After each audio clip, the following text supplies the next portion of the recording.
Hello, everyone. So, today we will continue with our article, our national space policy.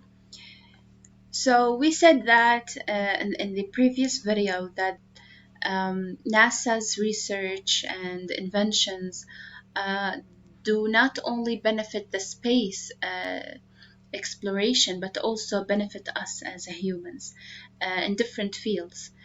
We talked about the health field, then the environment field, and then the safety and convenience. Now let's continue reading. Space technology has contributed to improvements or new products in all kinds of fields, from photography and art restoration to infant care and clothing manufacturing. In addition, NASA advances spurred technology that has led to smaller and smaller electronic devices such as cell phones. So here you can say that it is naming the other fields that NASA benefit from its inventions, productions, and research. All these new products are great for individuals, but they also help the economy in general. New companies are created and more people are hired.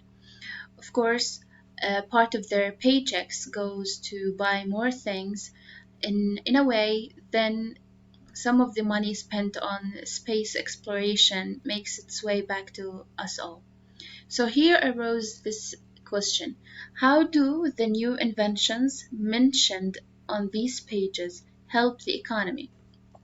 As we said before, that some people opposed the space exploration and said that the government might spend the large amount of money, on things that help the individuals. So here it answers, or it clarifies things to those opposers. So it says that when they invent and create some products, new companies will be created.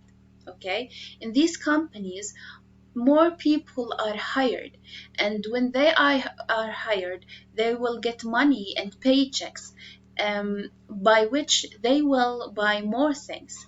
So, in a way, space exploration makes its way back to us all. So, the money that is spent on space exploration will benefit us and will give us money as well. Probably the greatest benefit of the space program is its ability to inspire children's imagination. So, this is another benefit of the space program. It inspires children's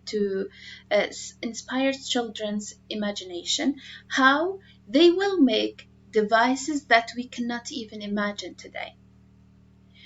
So, what is NASA's mission? It's inside the United States Space Policy document.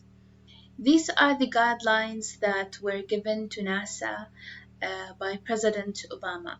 So you have to note here that the first one is important. We will talk about the first one, but the next are like, read them. They are good, but we will only read them. Guidelines for space science exploration and discovery. NASA shall set far-reaching exploration milestones. By 2025, begin crewed missions beyond the moon, including sending humans to asteroids.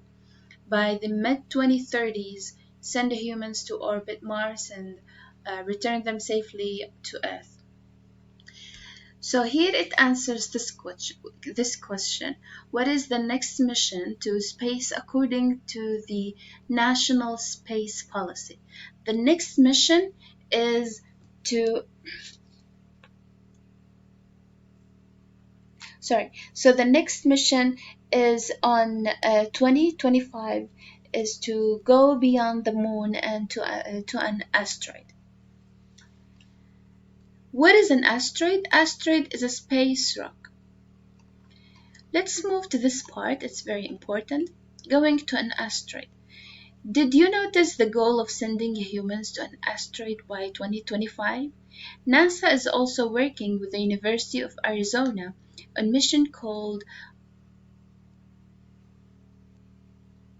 OSIRIS-REx, in which a robot probe would approach and take samples of an asteroid named Bennu. Okay, so this is the name of the next mission that NASA is preparing or working on with the University of Arizona. They will send a robot that would approach the and take samples of an asteroid named Bennu. Then the probe would tow the asteroid into the moon's orbit where astronauts can study it.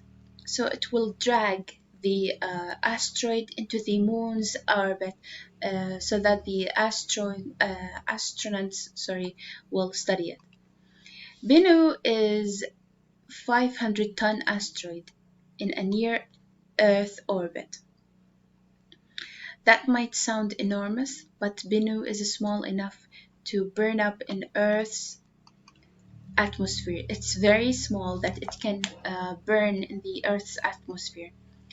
It is rated 0 on the Torino scale, used to measure how dangerous an asteroid might be to Earth. The OSIRIS-REx mission may help to learn to detect more dangerous asteroids in the future. So this is very important. This is, sorry.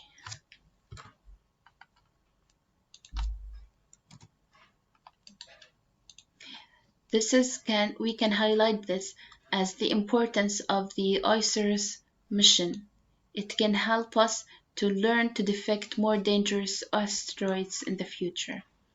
As we said, Bennu, again, it's a 500-ton asteroid in a near-Earth orbit. It is also rich in carbon, the building block of life on Earth. Scientists hope that it may help answer questions about why Earth is abundant in carbon unlike planets. So it can, this is the second importance of the mission. So this is number one, because it helps us to avoid the danger of asteroid in the future. And this is number two. It answers the question of why Earth is full of carbon, unlike the other planets. And this paragraph tells us what will happen in the future. It's like a prediction of what will happen in the future. In less than 100 years, humans will have gone from gazing at the stars to capturing asteroids. And the possibilities for future knowledge from and exploration of space are as boundless as the universe itself. So we will move from gazing at the stars to capturing asteroids, and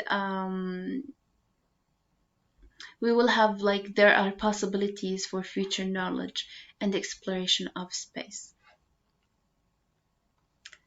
And that's it. Thank you very much for your. Don't forget to read the guidelines. They are very good to read.